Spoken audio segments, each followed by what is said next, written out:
Siria está aquí, a 8 horas de avión de España. Es la mitad de grande y su población se concentra aquí. ¿Por qué? Porque toda esta zona es un enorme desierto, pero un desierto muy importante. Tiene 1/3 de las reservas de petróleo del mundo y también de gas natural, según algunos el nuevo petróleo. Para sacarlo de aquí y llevarlo a Europa, hay que rodear toda esta península y salir por el canal de Suez. Como te puedes imaginar, aquí te cobran. Pero hay otra manera más fácil, la línea recta.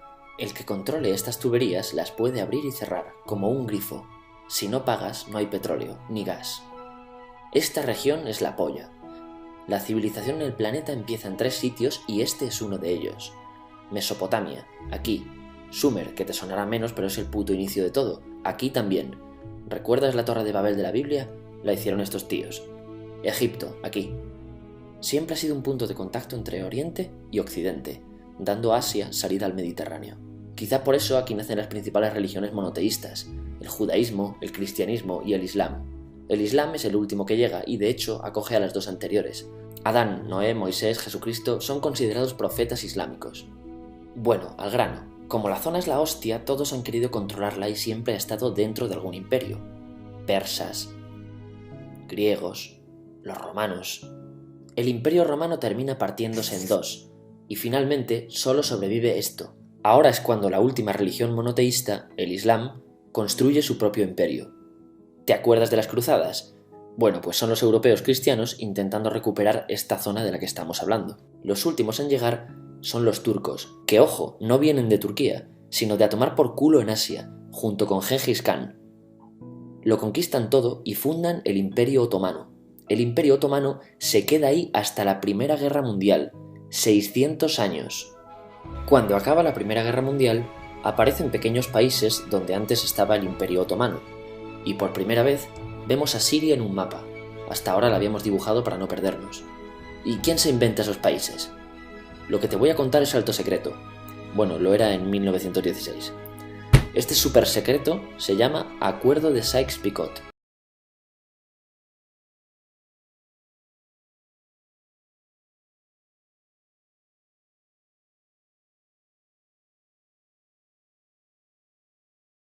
Los franceses y los ingleses no podían derrotar solos al Imperio Otomano. Solo podían si les apoyaba la gente que vivía dentro, en su mayoría árabes. ¿Cómo se los ganaron? Pues les prometieron la Gran Arabia, un país solo para ellos. El único problema es que era un timo. Antes de seguir, recuerda una cosa.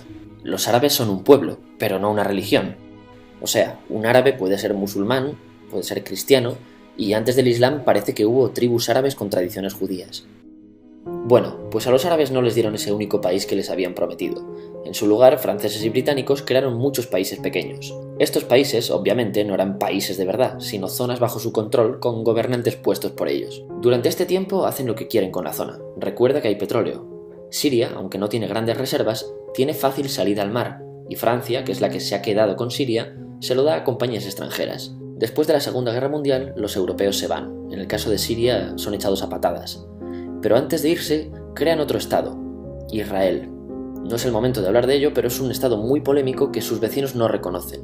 La prueba es que nada más irse los británicos, todos estos estados lo atacan. La zona, a partir de ahora, va a ser una puta bomba de relojería. ¿Y mientras qué pasa en Siria? Bueno, pues no es muy estable. Tiene golpes de estado constantes. En esa época aparece en Siria una ideología que se hace con el control y se expande por el mundo árabe, el Ba'ath. Esta ideología mezcla el antiguo sueño de una sola nación árabe con ideas socialistas. Y algo muy importante, es laica, o sea que no es religiosa. Siria se llega a unir con Egipto, un país con el que no tiene frontera. Pero no es algo raro, muchos de estos países intentan hacerlo también. Como recordarás, a esta gente se le había prometido un solo país y las ganas las seguían teniendo. Pero la unión falla. En este tiempo Egipto les convence para nacionalizar el petróleo. En Siria, Al-Assad, el padre del Assad de ahora, se convierte en jefe del estado Ba'ath. En Irak, también Ba'ath, comienza a ganar fuerza Saddam Hussein. Las diferencias entre ambos países dividen a los partidos Ba'ath de otros países en pro-Siria o pro-Irak. Ahora ocurre la Guerra Fría. El mundo se divide en 2, o eres de Estados Unidos o de la Unión Soviética. Son años muy movidos en los que se pegan constantemente con Israel, invaden su vecino Líbano y comienza una oposición islamista al régimen Ba'ath de Assad. los hermanos musulmanes. Vale, volvamos atrás un momento. Recuerdas que la mayoría de árabes eran musulmanes, ¿verdad? Pues dentro de los musulmanes hay dos ramas fundamentales: los suníes, la mayoría, y los chiíes. En el caso de Siria, a pesar de ser un estado laico, los gobernantes como Assad y jefes militares eran chiíes, los cuales representan menos del 13%. En cambio, casi el 70% de la población es suní. Un dato curioso es que los cristianos son casi el 10%. Que los chiíes controlen el gobierno y el ejército mosquea a la población suní, y este sentimiento es aprovechado por los hermanos musulmanes, islamistas radicales suníes. Estos toman las armas en la ciudad de Hama en contra del gobierno, y Assad acaba con la revuelta a costa de matar miles de civiles y encarcelar a mucha gente. En el año 2000, Assad padre muere y le sucede Assad hijo. Ante las presiones libera a muchos presos, trae internet y esperanzas de cambio. Hay un periodo de gran debate político y aparece la oposición. También vuelven los hermanos musulmanes. Los siguientes años son difíciles. Arrestan a la oposición. Y Bush incluye Siria en el eje del mal, y esto la aísla. Está mal visto negociar con Siria. Los kurdos, un pueblo que vive distribuido por varios países de la zona, empiezan a protestar también. Hay represión y muertos. En 2011, te sonará esto, ocurre la Primavera Árabe. ¿Qué es esto? Bueno, es una protesta que se va propagando por todos los países árabes pidiendo más democracia. Como ves, el mundo árabe, a pesar de estar dividido en países, tiene tendencias generales. Cuando llega a Siria, Assad hijo termina usando el ejército y en los enfrentamientos mueren unas 1000 personas. Los enfrentamientos irán escalando hasta que se conviertan en guerra civil. No hay un momento exacto de inicio. Lo importante es que hoy en día hay numerosas facciones en juego. Vamos a verlas. Pero primero piensa en que todo está dividido entre chiíes, la minoría, y suníes, la mayoría. Chiíes y además laicos, o sea no religiosos, son el gobierno de Al-Assad. Controla todo esto, que si recuerdas son básicamente las zonas chiíes del país.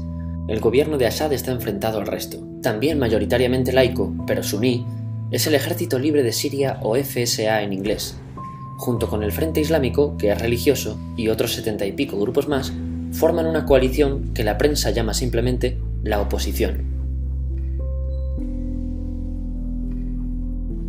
También suníes e islamistas, pero radicales, son Al-Nusra, llamados Al-Qaeda en Siria, porque son básicamente eso, Al-Qaeda en Siria.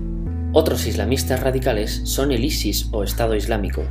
Salen de Al-Qaeda en Irak, controlan la mayor parte de Siria e Irak y se han hecho famosos por sus atrocidades. Su objetivo teórico impacta a muchos. Es un Estado Islámico a lo largo de Asia, África y Levante, aunque a ti ya te suena, ¿verdad?